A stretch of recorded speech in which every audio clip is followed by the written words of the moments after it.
होगी और वैसे देशभक्ति भी होगी कि भ्रष्टाचार में डूबी इस नाव को बचाओ यारो। अरे भ्रष्टाचार में डूबी इस देश की नाव को बचाओ यारो। फिर से कोई सुभाष जैसा नेता ले आओ यारो, सुभाष जैसा नेता ले आओ यारो। अपने देश के अंदर सुभाष जैसे नेता की जरूरी है। रागनी का हवाला कहां से कि आजादी के मामले में सुभाष चंद्र बोस लाहौर शहर में फंस जाते हैं। शाम का समय हो जाता है, अंधेरी रात थी, इसलिए सुभाष चंद्र बोस एक भटियारी के घर जाते हैं और उस भटियारी से कहते हैं कि भटियारी, मैं एक परदेसी हूं और मुझे एक रात रुकना है, एक रात के लिए जगह चाहिए।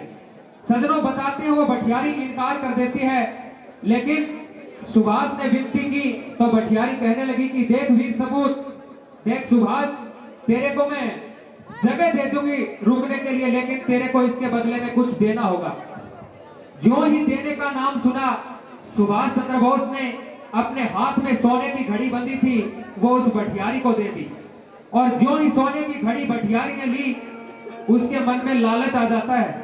सोचती है कि एक रात रुकने के लिए इस परदेसी ने मेरे को सोने की घड़ी दे दी, पता नहीं और क्या क्या होगा। इसलिए वो उसे मारने की योजना बनाती है।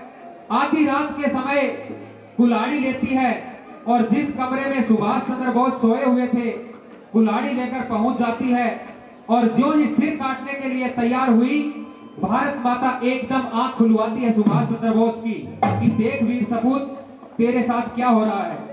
जो ही सुभाष चंद्र बोस की आंख खुली, सामने भटियारी कुल्हाड़ी लिए सिर काटने को तैयार है। सुभाष चंद्र बोस भटियारी को एक बात के द्वारा क्या कहते हैं, क्या बताया?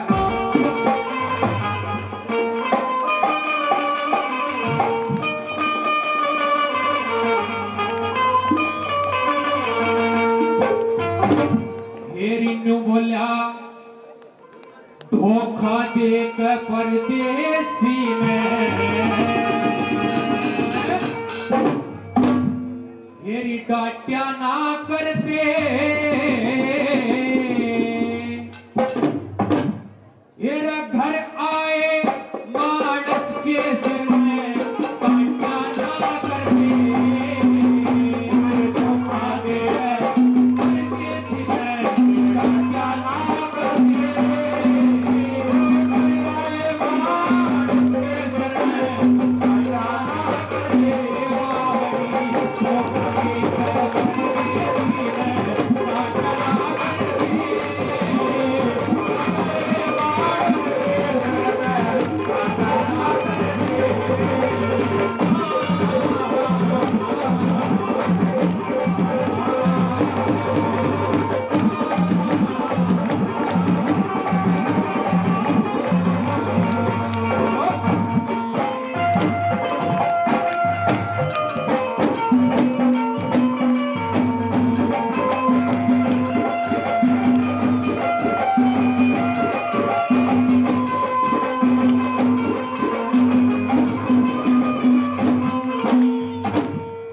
धोखा देकर परदेसी ने डांट्या ना करते और घर आए मानस के सिर ने काट्या ना करते।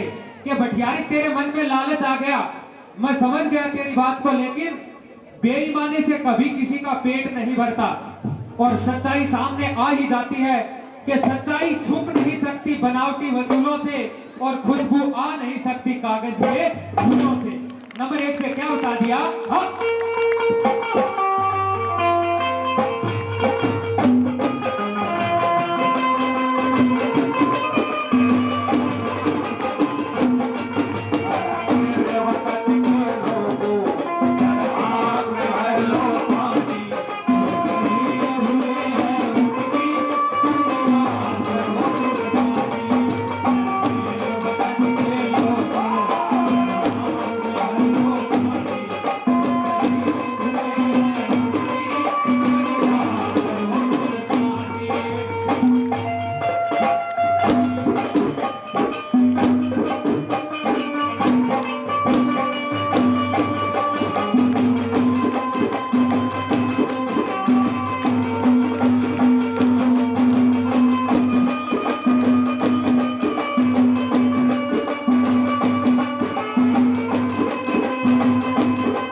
सूं मन मार के ये परले पार रहेगी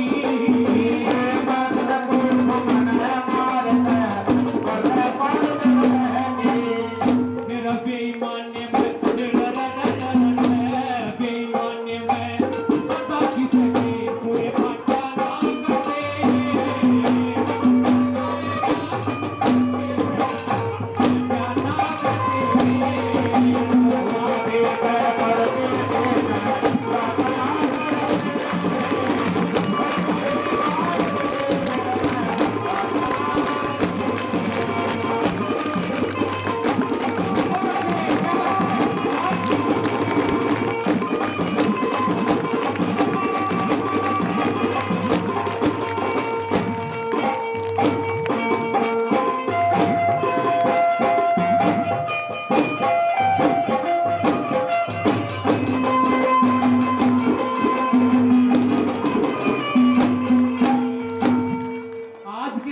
सजनों देख लो, एक मनुष्य ही मनुष्य का बैरी है, लेकिन क्या कभी सोचा है कि उस परम पिता परमेश्वर ने एक मनुष्य को मारने का कितना बड़ा पाप बताया है।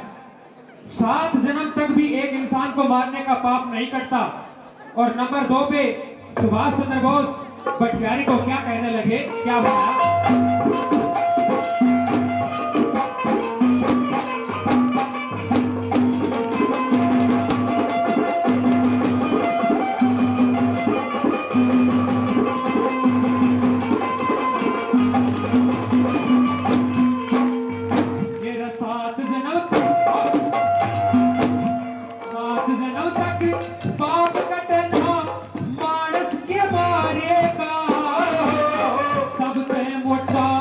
जुल्म बताया दया धर्म हारेगा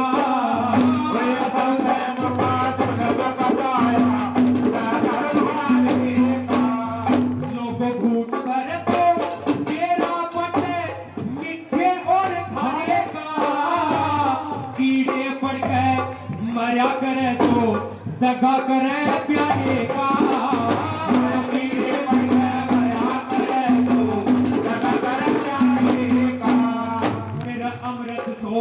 जहर का प्याला अमृत सोच जहर का प्याला सटा ना करने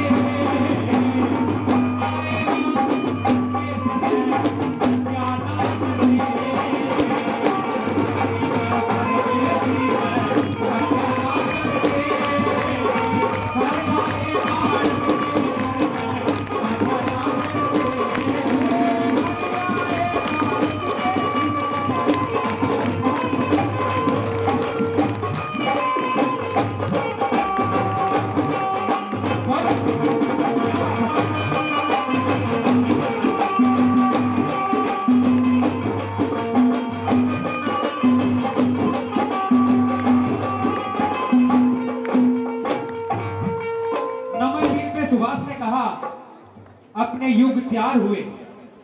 त्रेता युग के अंदर एक ऐसा आदमी हुआ सजनों जो चोरी डकैती का काम करता था और जंगल में रहा करता था। जंगल में कोई भी व्यक्ति गुजरता उसे लूट लेता। एक दिन उसने ऋषि मुनियों को और एक पेड़ से बांधकर लूट लिया। वो इंसान ऋषि मुनि उससे पूछने लगे, अरे आप चोरी क्यों कर रहे हो? बोले मेरे घर परिवार के लिए। अरे घर परिवार के लिए आप चोरी कर रहे हो, आपको पाप लगेगा। क्या आपके घर परिवार के सदस्य आपका पाप का हिस्सा बांटेंगे? तो मैंने तो नहीं पूछा, तो आज पूछना घर जाकर। सजनों उसी दिन उसने घर जाकर पूछा कि मैं आपके लिए चोरी कर रहा हूं, मुझे पाप लगेगा, क्या आप मेरा हिस्सा बांटोगे? घर वाले कहने लगे हम तेरा पाप का हिस्सा कैसे बांट सकते हैं। सजनों उसने उसी दिन से चोरी करनी छोड़ दी और आगे जाकर उसने रामायण की रचना की जो वाल्मीकि ऋषि हुए। नंबर 3 पे क्या बताया?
धन के लोभी ने लाखों मानस मार कूट के घेरे।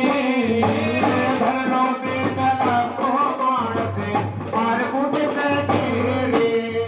मेरा एक दिन कहन लग्या गुण बेटे पाप बटा लो मेरे। वे सब बोले पाप पुण्य के हम ना साथ तेरे।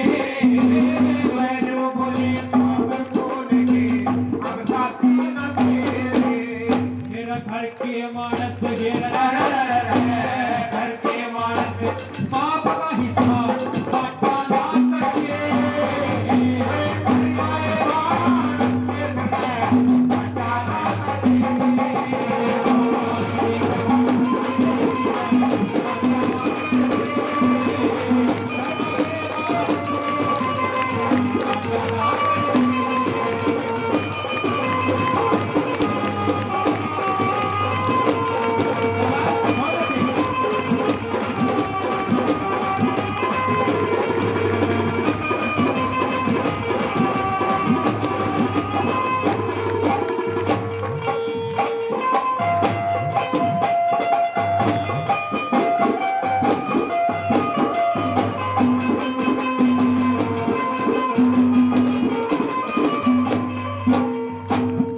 और अंत में हरियाणा के एक मशहूर गायक कलाकार हुए लेखक पंडित लक्ष्मीचंद, उनकी रागनी उन्होंने क्या बता दिया कैसे।